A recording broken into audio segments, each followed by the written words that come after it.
नमस्कार अमित शाह जी, एएनआई के साथ बात करने के लिए धन्यवाद। आज अगरतला में मैंने देखा कि हजारों की तादाद में लोग आपके रोड शो के लिए आए थे।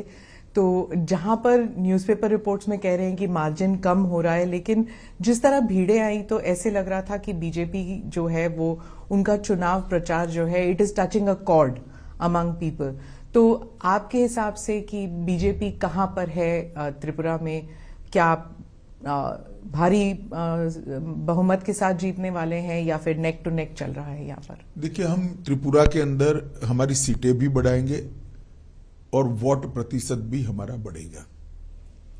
और इसका सबसे बड़ा परिचायक है कि यहां पर जिस कांग्रेस पार्टी के ऑर्गेनाइजेशनल कैडर के सैकड़ों लोगों की हत्या कम्युनिस्ट शासन में हो गई थी, वो कांग्रेस पार्टी ने बहुत कम सीटें लेकर कम्युनिस्टों के साथ समाधान किया है।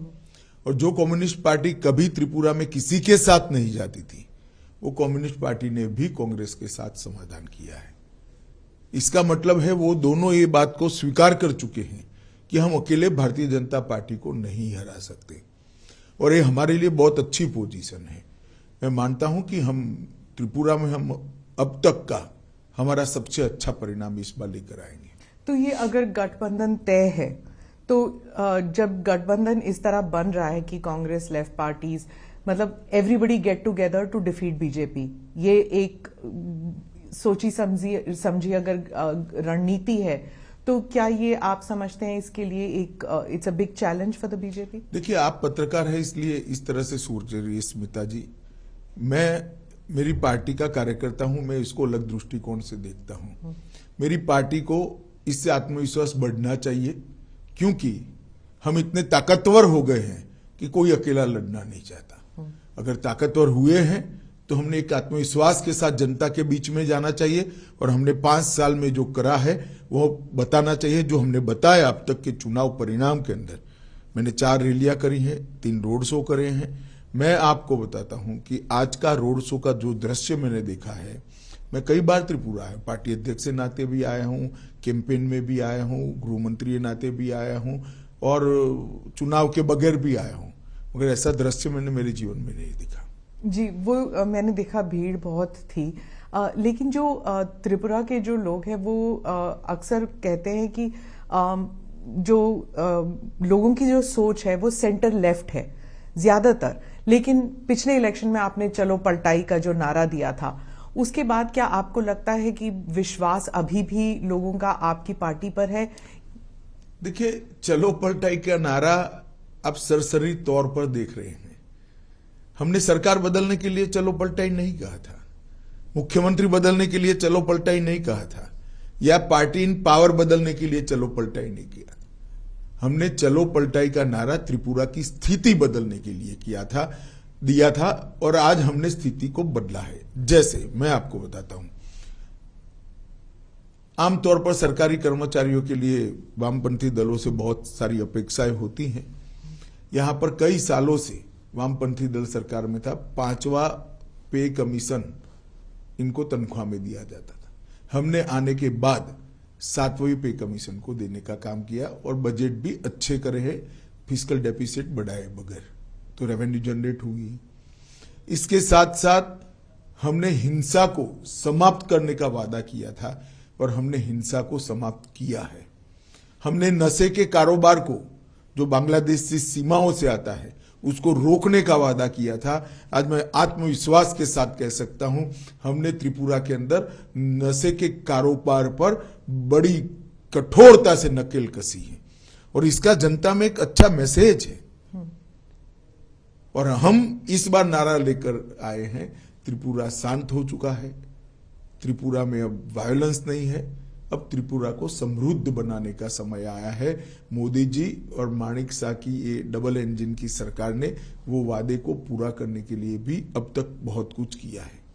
पहले विप्लव देव जी ने किया, अब माणिक शाह जी कर रहे हैं, और मोदी जी का जो केंद्र से गरीब कल्याण का थ्रस्ट है, वो गांव तक परकोलेट हुआ है। माणिक जी और विप्लव जी को आपने जो चेंज किया, उससे एक इमेज भी जाता है कि कंट्रोल सब दिल्ली से होता है। अब आप इसकी व्याख्या इस तरह से कर सकती है, परंतु ये पार्टी का सिस्टम है और कंट्रोल करने के लिए कोई बदलाव नहीं होता है। किसी भी कार्यकर्ता का ज्यादा उपयोग करने के लिए बदलाव होता है। तो कभी न कभी कोई राज्य से सेंटर में आता ही है। आज हमने विप्लव देव जी को राज्यसभा का मेंबर बनाया है, हरियाणा जैसे महत्वपूर्ण राज्य का प्रभारी बनाया है जो दिल्ली के मुहाने पर है, और इसके साथ साथ राष्ट्रीय मंत्री भी बनाया है। तो वो केंद्र की राजनीति में अपना अच्छे से योगदान दे रहे हैं। त्रिपुरा की राजनीति में भी माणिक शाह जी के साथ रहकर उनको सहायता कर रहे हैं जी। तो इसको कोई इस प्रकार के दृष्टिकोण से देखने की जरूरत नहीं है। अखिल भारतीय पार्टियों को जब राष्ट्रीय स्तर पर कार्यकर्ताओं की जरूरत होती है तो स्वाभाविक रूप से कार्यकर्ता को सेंटर पॉलिटिक्स में ले जाते हैं। मैं मानता हूं ये प्रमोशन है, इसको और कोई दृष्टि से नहीं देखना जी। प्रद्युत जी जो है वो तिपरा मोथा की तरफ से वो बहुत किंग मेकर जैसे उनका इमेज बन गया है कि अगर हंग असेंबली होते हैं तो वो किंग मेकर बनेंगे। मीडिया भी उनकी तरफ क्यूरियोसिटी हंग बननी ही नहीं है, फिर क्या है कोई इस विषय का चर्चा करे। हंग नहीं बननी है, पूर्ण बहुमत के साथ भारतीय जनता पार्टी की सरकार काउंटिंग के दिन आप देख लीजिएगा 12 बजे के पहले क्योंकि यहाँ कॉन्स्टिट्यूएंसियां छोटी हैं, 12 बजे के पहले पूर्ण बहुमत से भारतीय जनता पार्टी की सरकार बन जाएगी। उत्तर पूर्वी राज्यों में 2 और राज्यों में चुनाव हो रहे हैं। आपके हिसाब से उन दोनों राज्यों में भी क्या ऐसे मुद्दे हैं जो आपको what you think is important? देखिए, समग्र उत्तर पूर्व के अंदर नरेंद्र मोदी जी के प्रधानमंत्री बनने के बाद हमने उत्तर पूर्व को बदलने के लिए बहुत कुछ किया है। सबसे पहले उत्तर पूर्व के अंदर आज शांति है। कई सारे उग्रवादी संगठन थे, कई सारे उग्रवादी संगठनों के साथ हमने समझौता किया है। बोडोलैंड का समझौता हुआ, आरबी जनजातियों के साथ समझौता हो गया हमारा। यहां पर त्रिपुरा में ब्रू और रियांग अमानवीय तरीके से 40,000 परिवार 25 साल से ज्यादा समय से रहते थे, उनको सेटल कर बसाया गया। यहां पर भी NLFT के साथ समझौता किया गया। लगभग 8,000 से ज्यादा आर्म्ड कैडरों ने आत्मसमर्पण कर मेन स्ट्रीम में आना पसंद किया है। तो जो उत्तर पूर्व को पहले ब्लॉकेड, बम धमाके, इंसर्जेंसी के लिए जाना जाता था, आज इसकी जगह वहां रोड बन रहे हैं। सभी राज्यों में रेल पहुंचने को आई है, सभी राज्यों में एयरपोर्ट्स दिए गए हैं। जहां एक एयरपोर्ट था वहां त्रिपुरा जैसे राज्य में दूसरा भी हम बना रहे हैं। तो ढेर सारा विकास का काम नॉर्थ ईस्ट को इससे विकास से युक्त बनाने का काम प्रधानमंत्री जी ने कहा है। और 8 साल के कम समय के अंतराल में प्रधानमंत्री जी स्वयं 51 बार नॉर्थ ईस्ट आए, 51 टाइम। आजादी से अब तक किसी भी प्रधानमंत्री की फ्रीक्वेंसी नहीं रही है। और हर 15 दिन में एक केंद्रीय मंत्री को कंपलसरी यहां आना है। इसके साथ साथ कोरोना के समय से जो परंपरा शुरू हुई है फ्री चावल देने की, सबसे ज्यादा फायदा अगर किसी एक क्षेत्र को प्रतिशत आबादी के प्रतिशत में हुआ है तो नॉर्थ ईस्ट के अंदर हुआ है। और आज नॉर्थ ईस्ट के गरीब को यह मालूम पड़ गया है कि मेरे घर को कंप्लीट करने का काम नरेंद्र मोदी जी ने किया है। आइडेंटिटी पॉलिटिक्स बहुत बड़ी चीज होती है उत्तर पूर्वी राज्यों में। मतलब उनकी जो आइडेंटिटी है वो अगर मिट ना जाए, उसको प्रिजर्व करके रखना, स्पेशली ट्राइबल एरियाज में, ये बहुत एक सेंसिटिव मसला है। तो मेघालय और नागालैंड में चुनाव होने वाले हैं, वहां पर ये इशू उठ रहा है? नहीं, मगर उनको अब तो 9 साल में परिचय हो गया है। मीडिया जो हमारे लिए अफवाहें फैलाता था कि हम आएंगे तो आपकी आइडेंटिटी चली जाएगी, आपकी भाषाएं चली जाएगी, उल्टा मोदी जी के आने के बाद लोकल लैंग्वेजेस और स्ट्रेंथी हो गई और मजबूत हो गई। अब प्राथमिक शिक्षा स्थानीय भाषाओं में होने लगी है। और इतना ही नहीं, कई सारी बोलियां, जैसे मणिपुरी है, जैसे यहाँ की बोली है, त्रिपुरा की, कई सारी बोलियों में भी शिक्षा का प्रचार प्रसार बढ़ने लगा है। बोडोलैंड में भी उनकी भाषा में प्राथमिक शिक्षा होने लगी है। तो उनकी आइडेंटिटी को और मुखर कर मजबूत करने का काम भारतीय जनता पार्टी की सरकार ने किया। एक भी राष्ट्रीय पर्व ऐसा नहीं है जिसमें नॉर्थ ईस्ट के कलाकारों ने दिल्ली के प्लेटफॉर्म पर परफॉर्म नहीं किया है। उनके लिए देश भर के अंदर स्वीकृति बढ़ी है। नरेंद्र मोदी जी के लिए कई पत्रकार एनालिसिस करते करते आर्टिकल लिखते हैं तो मैं पढ़ता हूं कि भाई नरेंद्र भाई ने रोड कनेक्टिविटी बढ़ा दी, नरेंद्र भाई ने एयर कनेक्टिविटी बढ़ा दी, नरेंद्र भाई ने रेलवे से उत्तर पूर्व को जोड़ दिया। ये तो किया ही है प्रधानमंत्री जी ने, मगर प्रधानमंत्री जी ने सबसे बड़ा काम अगर किया है तो उत्तर पूर्व और बाकी के भारत के हिस्सों के बीच में जो मन की दूरी थी उसको समाप्त कर दिया है। आज उत्तर पूर्व के लोगों को मन से लगता है कि भारत के बाकी हिस्सों में हमारा सम्मान है, यहाँ भारत के लोगों का सम्मान होना चाहिए। नागालैंड में भी ईस्टर्न नागालैंड में कुछ लोगों ने उकसा कर इलेक्शन का बहिष्कार करने का ऐलान करवाया था। अभी एएनपीओ ने विड्रॉ कर लिया। उन्होंने कहा हमें मोदी जी पर भरोसा है। तो यही बताता है कि अब ये चीजें नहीं चलने वाली। तो वो जो अकॉर्ड है उसका अभी तक वो सुलझ नहीं पाया अभी तक। देखिए सुलझ नहीं पाया है। अकॉर्ड किस चीज के लिए होते हैं? अकॉर्ड हिंसा बंद करने के लिए होते। हिंसा तो बंद ही हो गई है, सीज फायर है ये, और इस पर डिस्कशन चल रहा है। जब उत्तर पूर्वी राज्यों में जब इलेक्शन होते हैं हमेशा जो ये बातें चलती हैं कि सीएए एनआरसी को लेके, लेकिन इस बार ये 3 राज्यों में चुनाव होने वाले हैं इस महीने और सीएए एनआरसी की बात ही नहीं उठ रही। आप भी नहीं उठा रहे और ऑपोजिशन भी नहीं उठा रही। नहीं, हमारा उठाने का सवाल ही नहीं है, क्योंकि यहाँ पर शेड्यूल 6 और इनर लाइन परमिट से प्रोटेक्टेड लगभग 80% से ज्यादा हिस्सा है, इसलिए इससे प्रभावित ही नहीं होता है। सर, जनजाति लोगों की जो समस्याएं हैं उनको किस तरह दूर किया हुआ है बीजेपी ने, और ऐसा आपको क्यों लगता है कि जो जनजातीय समुदाय है बीजेपी को वोट देगी इस बार? देखिए मैं आपको बताता हूं, जनजातीय समुदाय की बहुत सारी दिक्कतें थी। एक तो मन से वो उनकी स्वीकृति चाहते थे। नरेंद्र मोदी जी ने बड़े प्यार से जनजातियों को गले लगाने का काम किया है। इतने सालों के बाद पहली बार कोई राष्ट्रपति जनजातीय समाज से बनी है। इतने सालों के बाद पहली बार जनजातीय गौरव दिवस भगवान बिरसा मुंडा की जन्मदिन के पर मनाया जा रहा है। इतने सालों के बाद 1857 से पहले से जिन जनजातीय स्वतंत्रता सेनानियों ने देश को स्वतंत्र कराने के लिए योगदान दिया, इसके 10 बड़े बड़े म्यूजियम 200 करोड़ की लागत से बनाए जा रहे हैं। एकलव्य स्कूल लगभग 300% बढ़ जाएंगे। तो ये बहुत बड़ी उपलब्धि है। उनको लगता है कि ये सरकार हमारे लिए सोच रही है। इसके साथ साथ देश भर के जो गरीबों को फायदा हुआ, वो पूरा फायदा जनजातीय समाज को किसी भी भेदभाव के बगैर मिला है। मैं स्पष्टता से कह सकता हूं, कांग्रेस के शासन में नहीं होता था। आज गरीबों को घर मिल रहा है तो क्योंकि जनजातीय समाज में सबसे ज्यादा गरीबी थी, सबसे ज्यादा फायदा उनको हुआ है। घर में पानी पहुंच रहा है, उनके घर में बरोबर पहुंच रहा है। गैस का सिलेंडर मिला है, उनको भी मिल रहा है।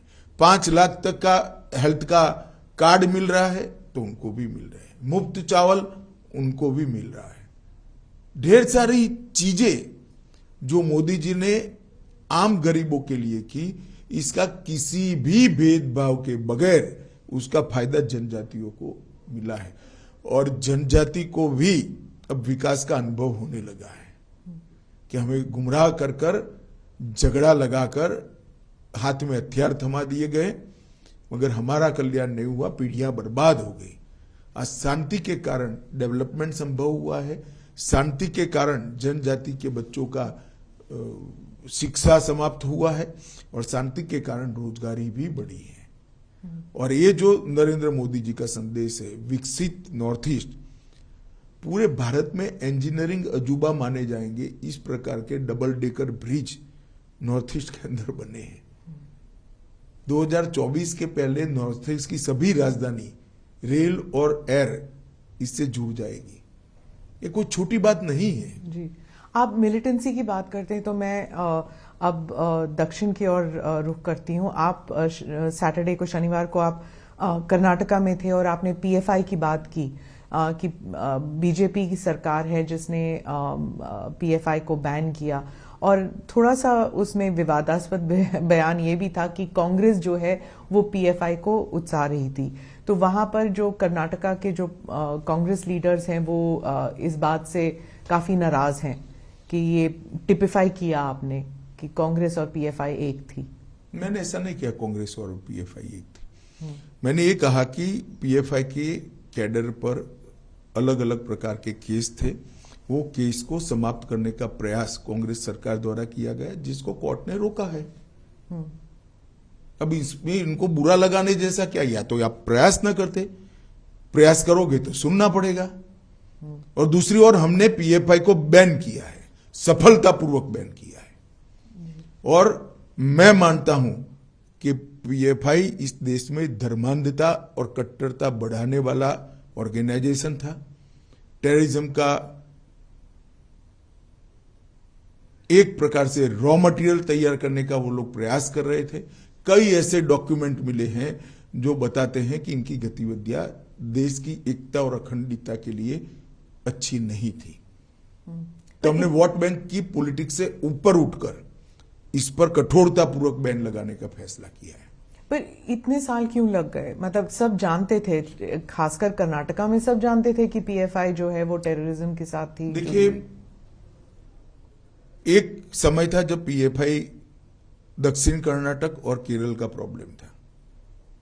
जब हमने बैन लगाने का फैसला दिया इस वक्त कि पीएफआई ने देश भर में अपना काम फैलाने का शुरुआत भी कर दी थी, काफी हद तक फैला भी चुके थे। और कुछ इस प्रकार की एजेंसियों के पास सूचनाएं भी आई जिसमें देरी करना या शंका का लाभ देना ठीक नहीं था। इसलिए हमने इस पर निर्णय किया और कठोरता के साथ बैन लगाया है, और बहुत अच्छे तरीके से समाज में कोई रिएक्शन आइदर और साइड से नहीं आया है। जी, आप पुत्तूर गए थे और वहां पे आपने भारत माता मंदिर का उद्घाटन भी किया था। ये दूसरा है शायद भारत माता मंदिर।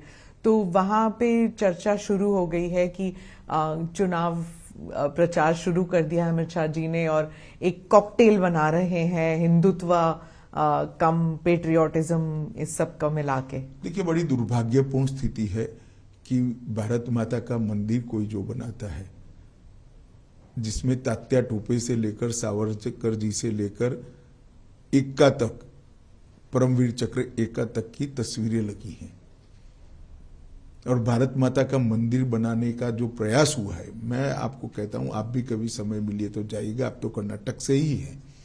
इतने अच्छे एटमॉस्फेयर में वो मंदिर को इतना शांत, क्लीन और नीट बनाया है जिस ट्रस्ट ने बनाया है, मैं तो उसको बहुत बहुत साधुवाद देना चाहता हूं।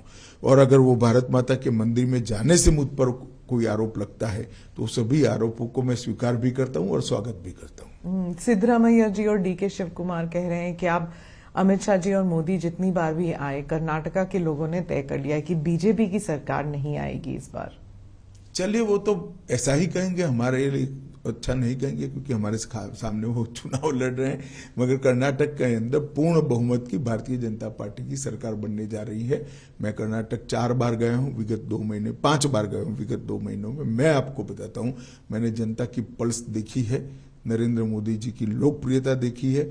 वहां पर बहुत बड़ा मैंडेट भारतीय जनता पार्टी को मिलने जा रहा है। तटीय और दक्षिण कर्नाटका में तो होल्ड था ही बीजेपी का, लेकिन आप मानते हैं कि बाकी इलाकों में भी? नहीं, उत्तर कर्नाटक और हैदराबाद कर्नाटक में भी मैं जाकर आया हूँ। जी जी। और मैंने शुरुआत तो मांड्या से करी है। मांड्या में इतनी बड़ी रैली भारतीय जनता पार्टी की कभी नहीं हुई। तो मांड्या की जनता भी अब परिवारवादी पार्टियों से खिसक कर भारतीय जनता पार्टी के डेवलपमेंट के पॉलिटिक्स को एक्सेप्ट करती है। मैं मानता हूं बहुत शुभ चिन्ह है कर्नाटक की राजनीति के लिए। जेडीएस जो है वो भी कह रही है कि हम पर परिवारवाद का आरोप लगाते हैं अमित शाह जी, लेकिन उनके पार्टी में भी तो इतने सारे लोग हैं जो second generation, third generation politicians हैं। देखिए, सेकंड जनरेशन, थर्ड जनरेशन में जो काम करते हैं ऐसे लोग मेरी पार्टी में भी है जी। मगर मेरी पार्टी में ऐसा नहीं है कि पार्टी का अध्यक्ष उसके बाद उसी के परिवार का व्यक्ति अध्यक्ष बनेगा। या तो पूरा का पूरा परिवार एमपी या एमएलए बन जाएगा। कि किस प्रकार की कंपैरिजन है? पूरी डेमोक्रेटिक सिस्टम को आपने समाप्त कर दिया है। इस प्रकार के आंख में धूल झोंकने वाले बचाव जनता के सामने रखकर आप परिवारवाद को छुपा नहीं पाओगे।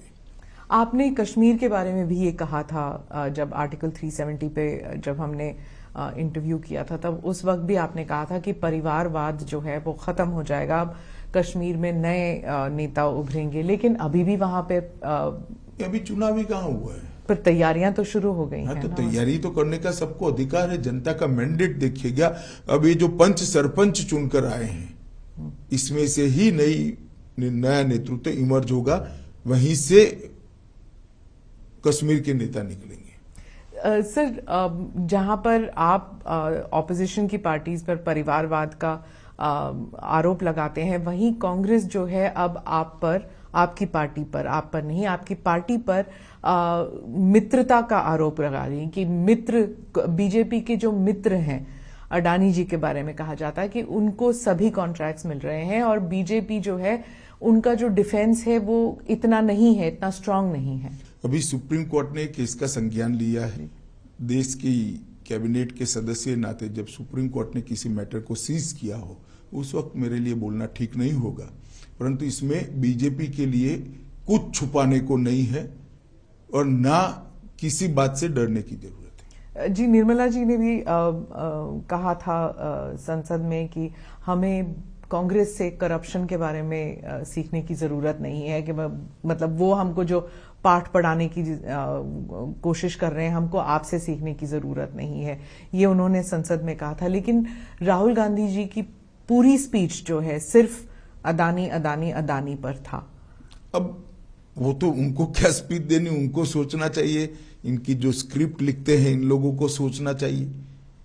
इसमें मैं कुछ नहीं कर सकता। क्योंकि वो कह रहे हैं कि जब उन्होंने भारत जोड़ो यात्रा की, वो कह रहे हैं कन्याकुमारी से लेके कश्मीर तक लोग यही कह रहे हैं कि बीजेपी जो है वो पहले एंटी करप्शन थी, लेकिन अब उनमें क्रोनी कैपिटलिज्म वाली बात शुरू हो गई है। सवाल ही पैदा नहीं होता। एक भी आरोप भारतीय जनता पार्टी पर आज तक कोई नहीं लगा पाया है। उनके जमाने में उन्हीं की एजेंसियों ने, चाहे कैग हो चाहे सीबीआई हो, उन्होंने करप्शन का संज्ञान लेकर केस रजिस्टर किए थे। 12 लाख करोड़ के करप्शन के घोटाले किए थे। जो इदारे हैं, जो सिस्टम है, उनके बारे में भी कहा जाता है कि कांग्रेस कहती है कि बीजेपी ने सारे सिस्टम्स को अपने कब्जे में ले लिया, इसलिए कोई इंक्वायरी नहीं होगी, कोई इन्वेस्टिगेशन नहीं हो सकती। कोर्ट में जाए ना, कोर्ट में नहीं जाते हैं।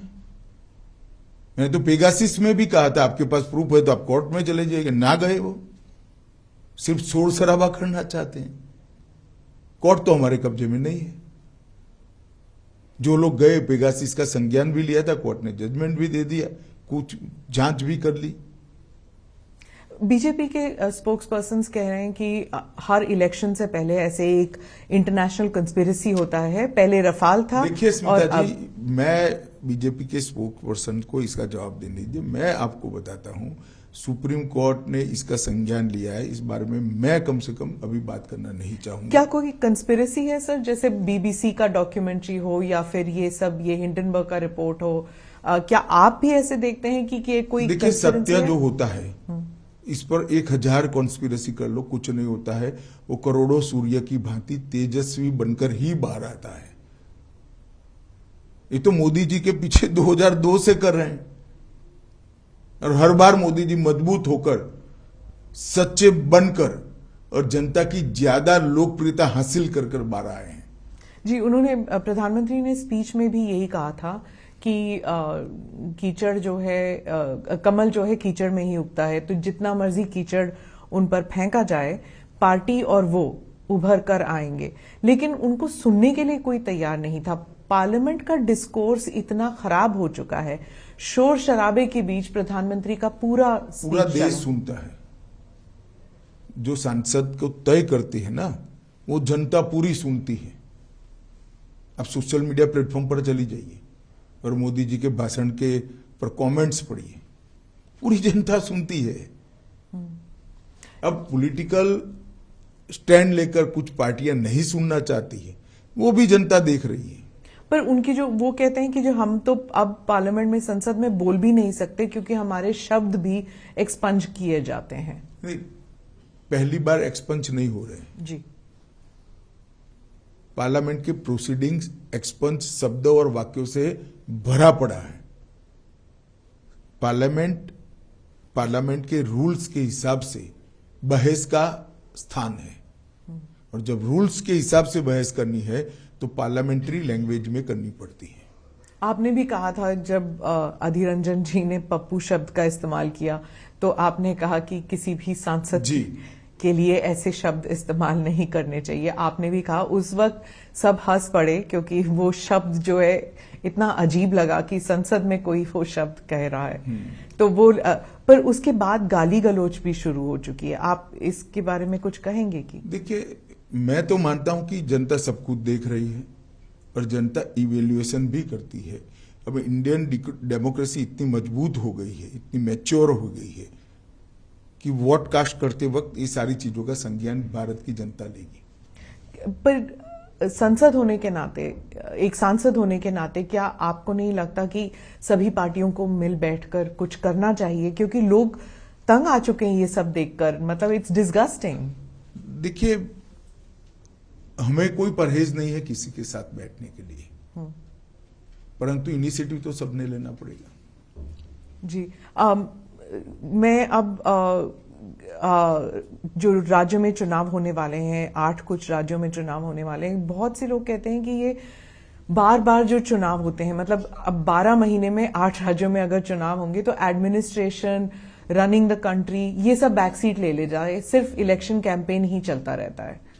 इसके लिए प्रधानमंत्री जी ने पंचायत से पार्लियामेंट के चुनाव एक साथ कराने का एक विचार देश की जनता के सामने रखा है, सभी दलों के सामने भी रखा है, पार्लियामेंट में भी उन्होंने बोला है, और मैं मानता हूं कि समय आ गया है कि इस पर विचार होना चाहिए। पर कब होगा ये? मतलब अब देखिए, इसमें सबसे चर्चा तो करनी ही पड़ेगी, सबसे चर्चा कर कर ही ये हो सकता है, मगर प्रधानमंत्री जी के विचार रखते ही एक बहस तो छिड़ गई है। सब लोगों को लगता है कि हर साल चुनाव होना, हर महीने चुनाव होना, वो लोकतंत्र के लिए भी ठीक नहीं है। इसका एक ही समय निश्चित कर लिया जाए। प्रधानमंत्री राजस्थान गए थे। अब राजस्थान, छत्तीसगढ़, कर्नाटका और मध्य प्रदेश, ये 4 बहुत बड़े राज्य हैं जहां पर चुनाव होने वाले हैं। आप थोड़ा सा ब्रेक डाउन करके हमें बता सकते हैं कि राजस्थान में क्या आप देख रहे हैं एक चेंज, जैसे आपने पलट का कहा था? नहीं, मैं तो मानता हूं कि ये चारों राज्य, राजस्थान, कर्नाटक, राजस्थान, छत्तीसगढ़ और मध्य प्रदेश भारतीय जनता पार्टी के मजबूत राज्य हैं। हम चारों जगह पे जीतेंगे। राजस्थान में ऑल्टरनेट चलता है, मुख्यमंत्री को लेकर हमेशा बहस होती है कि कौन बनेगा। ऐसा हमेशा नहीं होता है। नॉर्थ ईस्ट में भी ऑल्टरनेट कहते थे, कुछ नहीं हुआ। हम नॉर्थ ईस्ट के मणिपुर में भी फिर से रिपीट हो गए, असम में भी हो गए, तो अरुणाचल में भी हो गए, अब त्रिपुरा में भी हो जाएंगे। मध्य प्रदेश में आप नहीं समझते कि इतनी देर से बीजेपी की सरकार चल रही है, जो कांग्रेस है वो कहते हैं कि लोग ऊब चुके हैं, बोर हो चुके हैं एक ही पार्टी। गुजरात में भी बहुत सालों से चल रही है। गुजरात में तो आपने पुरजोर कोशिश की, आप और मोदी जी, आप दोनों के होम स्टेट है, वहां पे तो जीतना ही था आपको। नहीं, ऐसा नहीं होता है। जब जनता बोरियत महसूस करती है तो कोई नहीं जीता सकता, मगर नई नई योजनाएं जो भारतीय जनता पार्टी की सरकार, केंद्र सरकार और राज्य सरकारें लेकर जा रही, इसका जनता स्वागत करती है। मोदी जी की लोकप्रियता का जनता स्वागत करती है, और मोदी जी ने देश को जिस जगह से जिस जगह पे पहुंचाया है उसका जनता स्वागत करती है। वो अप्रिशिएट करते हैं कि इस देश को पूरी दुनिया में सम्मान दिलाने का काम नरेंद्र मोदी जी ने किया है। हमारे देश को सुरक्षित करने का काम नरेंद्र मोदी जी ने किया है। हमारे देश के अर्थतंत्र को 11वें नंबर से 5वें नंबर पर पहुंचाने का काम किया है, और देश के सामने 5 ट्रिलियन अमेरिकी डॉलर की इकोनॉमी का लक्ष्य रखा है। इसके साथ साथ 60 करोड़ लोग जो आजादी के बाद छलावा हुआ महसूस करते थे कि संविधान ने हमें कुछ नहीं दिया, वो 60 करोड़ लोगों के जीवन स्तर को उठाने के लिए एक बहुत पवित्रता के साथ सफल प्रयोग कर कर उनके जीवन स्तर को उठाया गया है। G20 जो चलने वाला है पूरे कंट्री में, you have so many events, इसके बारे में ये भी कहा जाता है कि जहां पर भारत को एक शोकेसिंग हो रही है, भारत के राज्यों की शोकेसिंग हो रही है, वहीं इसको एक इलेक्शन के तौर पर भी इस्तेमाल किया जाएगा, इलेक्शन प्रोपेगेंडा या इलेक्शन कैंपेन के तौर पर, क्योंकि मोदी जी की छवि को लेकर सब जगह बात होगी और वर्ल्ड लीडर्स जो हैं वो मोदी जी के साथ आएंगे, तो it will be use for domestic purpose also. नहीं तो क्यों ना हो। अगर मोदी जी के समय में ही G20 का नेतृत्व तो भारत को मिला है और यशस्वी तरीके से अगर G20 की पूरी समिट सफलता से समाप्त होती है तो मोदी जी को यश मिलना ही चाहिए। क्यों ना मिले? किसको मिले? तो अपोजिशन को मिले, स्वाभाविक रूप से प्रधानमंत्री जी को मिलेगा। और जिस प्रकार से उन्होंने आयोजन किया है, पूरी दुनिया आश्चर्यजनक तरीके से देख रही है। किसी भी देश में G20 की सीरीज ऑफ मीटिंग्स को 4 या 5 शहर के बाहर नहीं ले जा पाए। हमने हर राज्य को मौका दिया है।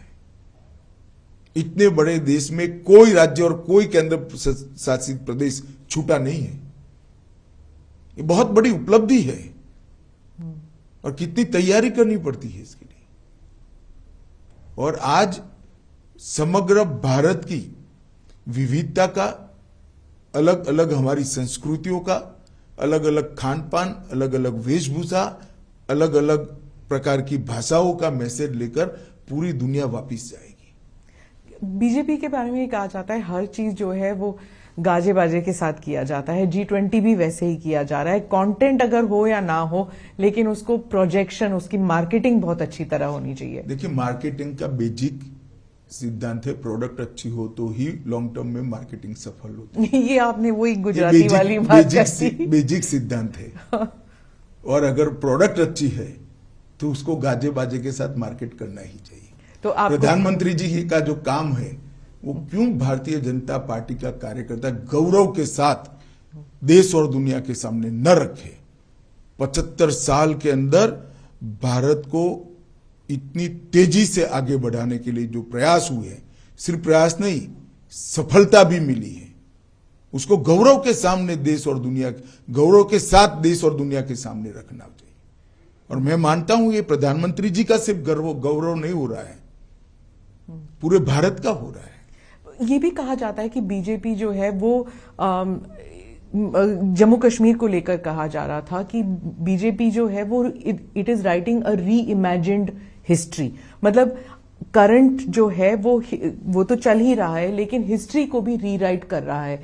कश्मीर को लेकर कहा जाता था और it's said about the rest of the country also कि आप जो हैं वो you are talking about a past which you want to erase a certain past, कि मुगलों को इरेज कर देते हैं, जो नेहरू जी का कंट्रीब्यूशन है उसे इरेज किया जा रहा है। 370 के रेफरेंस में कहती है, सिर्फ 370 नहीं तो नेहरू जी के कारण 370 ही आया। तो हमारा तो एजेंडा है 1950 से डाला, तब से है कि नहीं होना चाहिए था, इससे देश का नुकसान हुआ है और अब ये सिद्ध भी हो रहा है। जिस तरह से जम्मू कश्मीर के अंदर डेवलपमेंट हो रहा है, जम्मू कश्मीर में जिस तरह से आतंकवाद धीरे धीरे धीरे समाप्त हो रहा है, सारे आंकड़े आप देखिए, ढेर सारा परिवर्तन जम्मू कश्मीर में हो ही रहा है। और बाकी राज्यों में जो हो रहा है वहां पर भी आप जैसे कह रहे हैं कि रीनेमिंग ऑफ सिटीज, आपने लखनऊ को रीनेम करना है, हर चीज, मतलब जो मुगलों का जो कंट्रीब्यूशन है उसे हटा दीजिए, नेहरू परिवार का जो कंट्रीब्यूशन है उन्हें कंट्रीब्यूशन कोई नहीं हटाना चाहिए, ना हम भी हटाना चाहते हैं, परंतु इस देश की परंपरा को अगर कोई स्थापित करना चाहते तो इसमें किसी की आपत्ति नहीं। और जो रीनेमिंग ऑफ सिटीज की बात चल रही है, देखिए, एक भी शहर ऐसा नहीं है जिसका पुराना नाम न हो और बदला है। इसको हमने बहुत सोच समझकर हमारी सरकारों ने फैसले लिए हैं और हर सरकार का विधायी अधिकार है। जी, 2024 को लेकर आप समझते हैं क्या आप ऑलरेडी एक एजेंडा लेकर चल रहे हैं कि 2024 के इलेक्शन के लिए क्या मुद्दा होगा बीजेपी के लिए, क्या मैसेजिंग होगा? देश का विकास, सुरक्षित देश से अर्थतंत्र को विश्व में सबसे तेज गति से बढ़ने वाला अर्थतंत्र बनाना, भारत का गौरव समग्र विश्व के अंदर पहुंचाने का प्रयास और सफलतापूर्वक इसकी स्वीकृति आई है, और देश के 60 करोड़ गरीब लोगों के जीवन स्तर को उठाने का 8 साल के अल्पकाल के अंदर जो प्रयास किया और हम उठाने में सफल भी हुए हैं।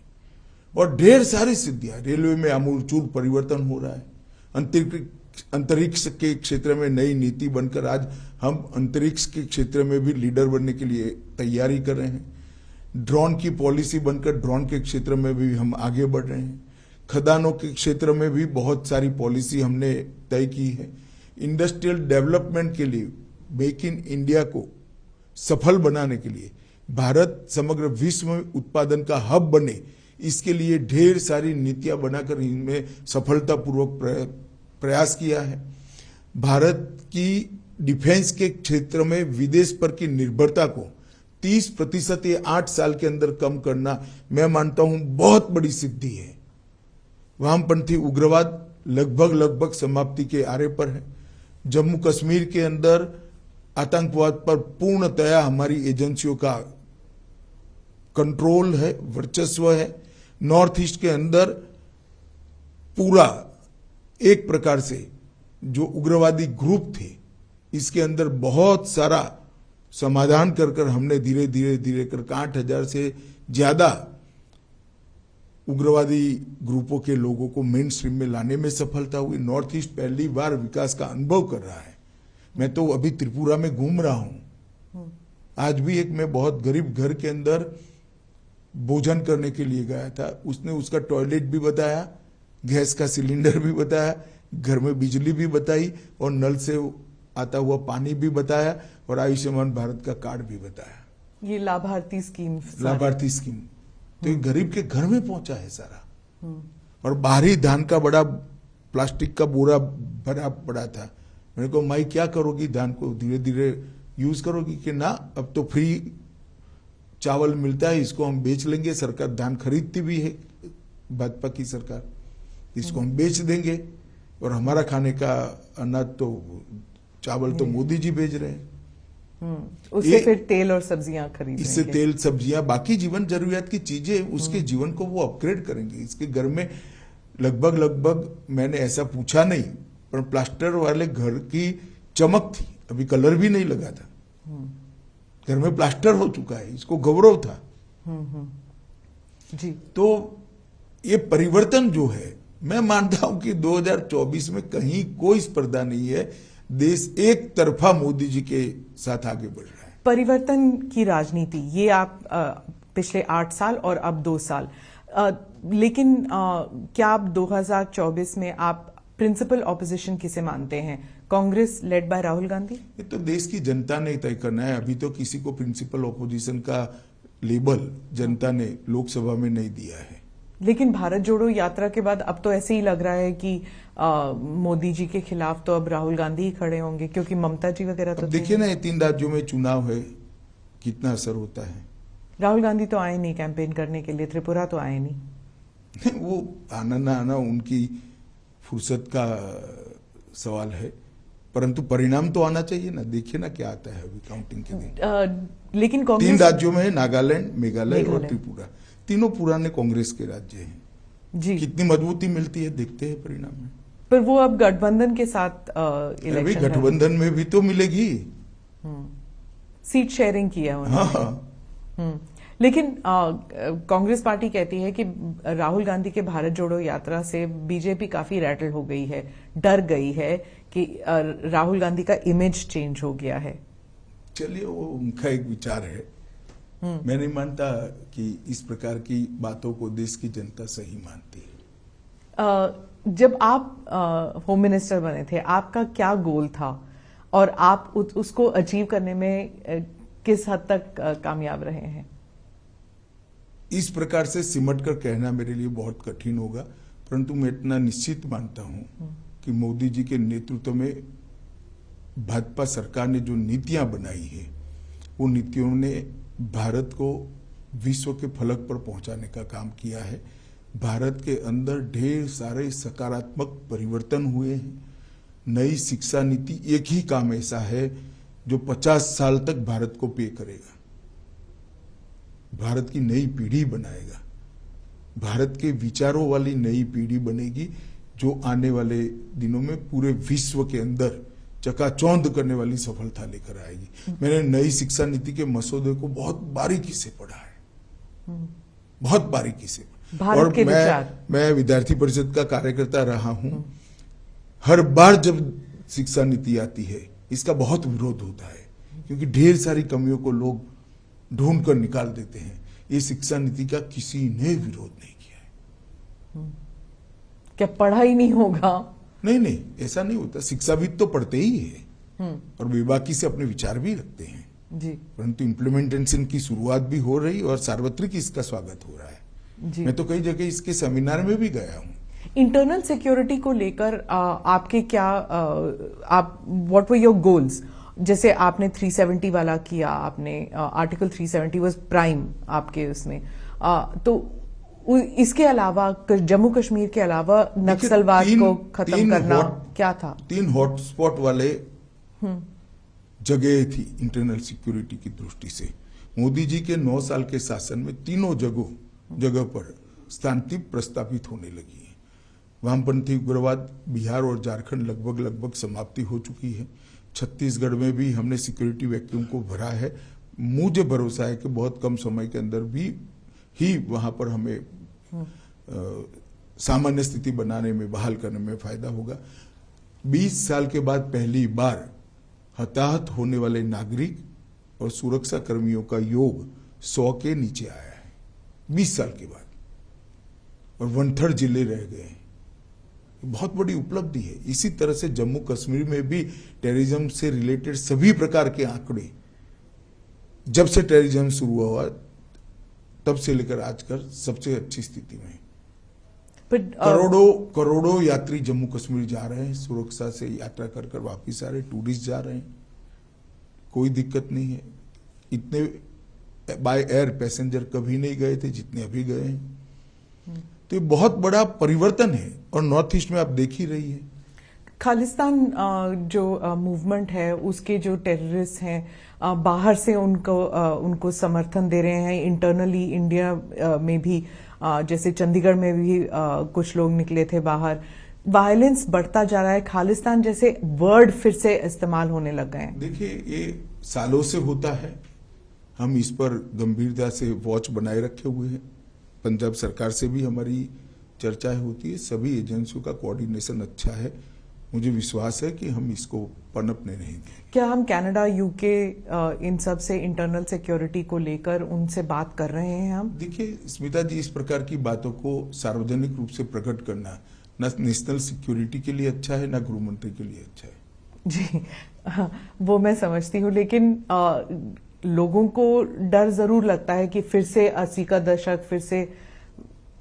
हमारी क्रेडिबिलिटी है, किसी को डरने की जरूरत नहीं। जी आप राउंड अप अगर हम करें कि इंटरनल सिक्योरिटी के मामले में हम लोग जब आपकी सरकार आई 2014 से और अब तक सबसे एक खास उपलब्धि आप कौन सी मानेंगे? कहा ना, तीनों थिएटर के अंदर बहुत बड़ा बदलाव आया है जी। 8000 से ज्यादा इंसर्जेंसी ग्रुप के लोगों ने नॉर्थ ईस्ट अकेले में हथियार डाले हैं।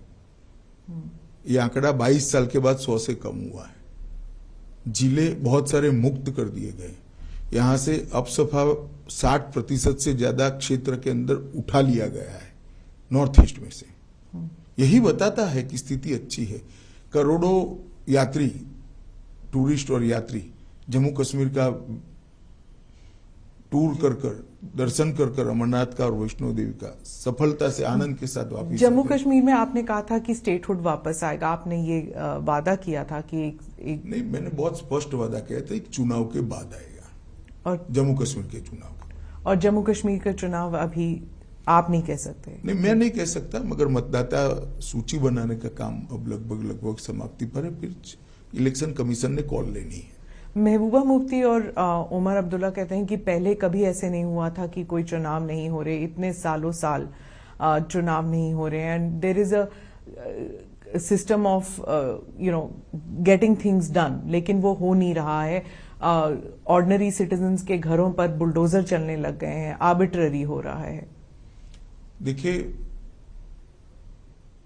अगर मनमाने तरीके से, गैरकानूनी तरीके से कुछ भी हो रहा है तो सब कोर्ट में जा सकते हैं। एक बात, जहां तक चुनाव का सवाल है, उनको कभी क्यों पंच, सरपंच, जिला पंचायत, तहसील पंचायत के चुनाव की याद नहीं आती है? वो हमारे ही शासन में हुए हैं। 70 साल से आप लोगों ने नहीं करे थे। 3 परिवार अपना कब्जा बनाकर जम्मू कश्मीर में बैठे थे, और आज ये सारे चिल्ला रहे हैं। एक भी जगह घटना होने के बाद में फारूक साहब कश्मीर से इंग्लैंड चले गए थे। किसके समय में टेररिज्म बढ़ा? किसने बढ़ने दिया? इसका जवाब उनको देना चाहिए। महबूबा जी तो कह रही हैं कि बीजेपी ने तो जम्मू कश्मीर में पैलेस्टाइन को छोड़िए अफगानिस्तान बना दिया है। चलिए, आप बहुत सीरियसली ले रही हैं उनको। लेना तो पड़ेगा ना सर, वो है। जी, तो जी। वो मगर वास्तविक स्थिति का आकलन कर सीरियसली लेना चाहिए।